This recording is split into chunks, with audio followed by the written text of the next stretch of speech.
Hello everyone, my name is Jennifer Terri. Kumusta kayo? How are you? Today is March 22. Let's start our update with a flight advisory from Philippine Airlines.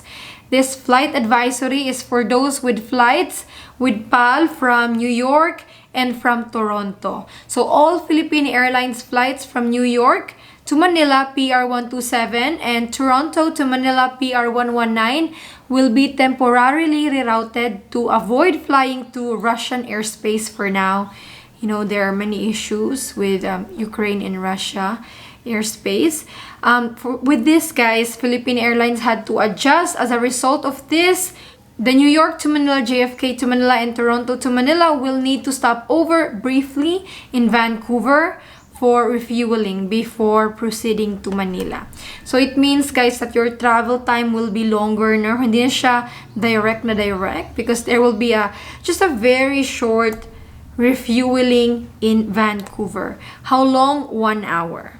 And the longer routing over the North Pacific Ocean will also increase this travel time. However, going back to New York and going back to Toronto, there will be no more rerouting as these flights do not fly over Russian territory. So direct pa rin yung pabalik. PR126 and PR119 JFK to Manila and then Toronto to Manila, they are still direct. Yung papunta lang ng Philippines, yung may temporary refueling in Vancouver and longer travel time. While for kababayans in London, this is still a Philippine Airlines advisory. This was released last March 16.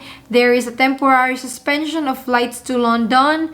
We regret to announce that PAL will temporarily suspend regular flights between Manila and Heathrow, London, starting from March 30 due to economic considerations. Yan guys, if you have booked with PAL, Manila to London, this is effective no March 30, 2022.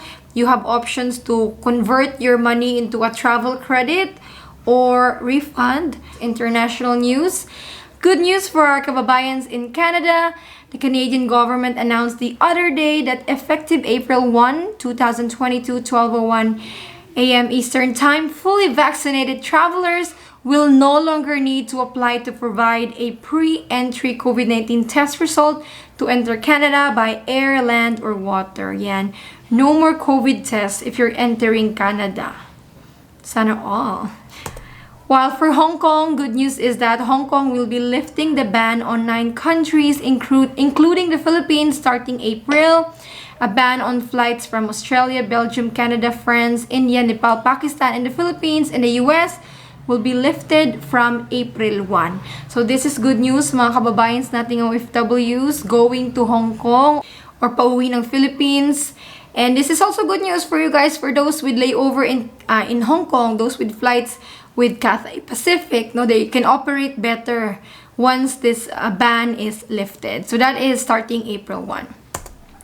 While for those interested in going to Thailand, the Thailand government also announced that starting April 1, they will lift the RT-PCR test requirement for entry. So no need to show a proof of negative test result before entering Thailand, but there will still be testing upon arrival.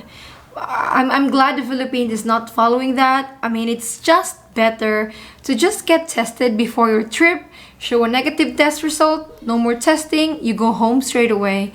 I think the Philippine testing requirement of showing negative test result prior to entry is much better.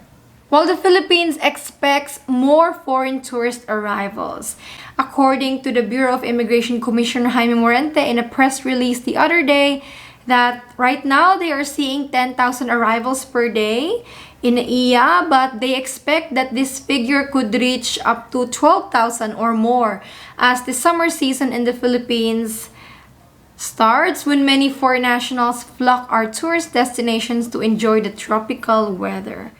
And the Philippines also has good news, right? For April 1, remember, visa issuances will resume. There is no guidelines on visa issuances just yet. So it's just 8 days from now. I'm sure there will be announcements soon. I think it would be the IATF that would make the announcement. So visa required nationals, I think maybe siguro mga 29 or 28, there will be an announcement. So watch out for that next IATF announcement. I am here to remind you guys to comply with all that you need and double check everything. One kababayan also traveling with her foreign spouse got offloaded coming from Switzerland. Why? Because they had separate bookings for their flights. Switzerland to Bangkok, Bangkok to Manila.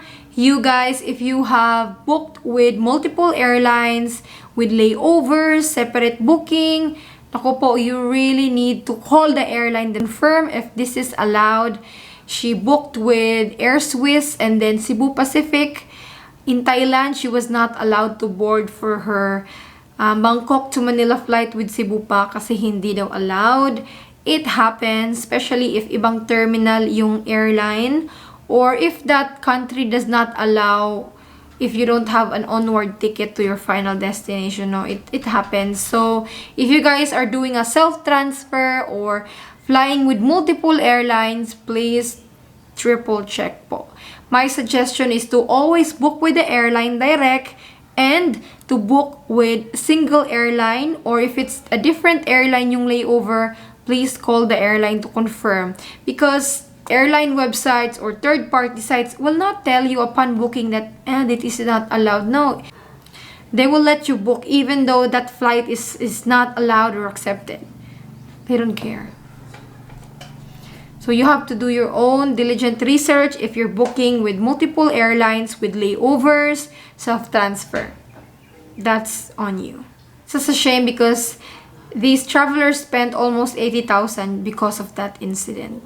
And now they're fighting for a refund from the third-party site they booked with. That's eDreams. So to avoid any complications, guys, please double check everything. And I've been saying this, let's just review the requirements for Filipinos po. Negative test result, RT-PCR or antigen test, your choice, pwede.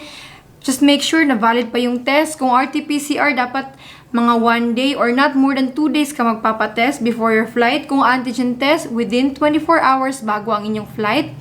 Next up is One Health Pass QR code. Vaccination proof. Kung hindi vaccinated, pre-booked quarantine hotel for 5 nights pag hindi OFW. Next up, for former Filipinos, foreign spouse, and children traveling together.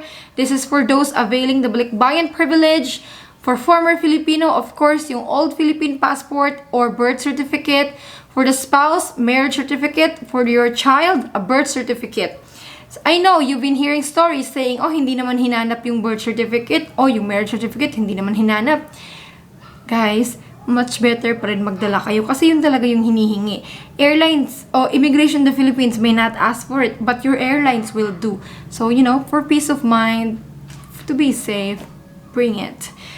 So, what do you need? A negative test result, 48 hours RT-PCR or antigen test if you want, 24 hours before your trip. Then, passport should be more than 6 months valid. Airlines will check this. Please don't play with this one. An accepted vaccination proof, travel insurance, and One Health Pass QR code. For foreign tourists who would like to visit the Philippines, a negative test result, a passport should be more than 6 months valid, an accepted vaccination proof, travel insurance with COVID coverage, an exit ticket if you plan to stay here more than 30 days. So for example, you're planning to stay 2 months, you need to show an exit ticket of not more than 30 days. It's non-negotiable. Immigration, airlines will check this. I suggest buy a throwaway ticket or get a refundable ticket or rent an onward ticket. There's many options. Next up we have is One Health Pass QR code. Yep. And lastly is for foreigners holding a visa, a negative test result, passport should be more than 6 months valid, vaccination proof, and One Health Pass QR code. That is it. I will let you know if there's any changes, but I'll see you with another travel update. Please always check with your airline advisories for any changes. God bless you all and stay safe.